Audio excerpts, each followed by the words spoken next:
স্বাভাবিক খাবারের যে টেস্ট সেটা একটা সাধারণ টেস্ট হবে, কিন্তু ওরা তো অস্বাভাবিক টেস্ট আপনাকে দিবে, সেটা তো আপনি স্বাভাবিক খাবারে পাবেন না। তো যারা ওইটার ভিতরে যাবে, ওদের স্বাভাবিক খাবার, যেমন ছোট বাচ্চারা প্রসেস ফুড আল্ট্রা প্রসেস ফুডে গেলে আর বাসার খাবার খেতেই চাইবে না, তাদের ওই যে ইলিউশন থেকে বের হয়ে আসতে।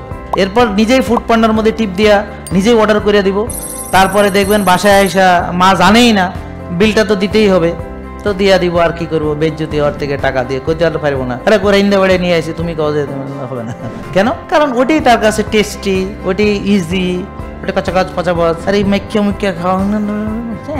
এই জন্য আমরা বলবো আমাদের রেস্টুরেন্টে আনেন বাচ্চাদেরকে, ওখানে চামচ টামচ দিয়ে খাবে সুন্দর স্মার্টলি, হ্যাঁ, অন্তত সে ভালো খাবারটা স্মার্টলি খাইতে পারলো আর কি। সরাসরি একদিন আসলে ভালো হয়। তো আপনারা 09678242404 এই নম্বরে ফোন করে সরাসরি এখানে আসেন, সেশন শুনেন, ডাক্তার দেখান, পুষ্টিবিদ দেখান, জিমের পরামর্শ নিয়ে যান, ব্যায়াম শিখিয়ে দিবে, শ্বাসের ব্যায়াম শিখিয়ে দিবে, এগুলো এর জন্য একটা টাকাও লাগবে না। জেকে লাইফস্টাইল, ওষুধ মুক্ত সুস্থ জীবন।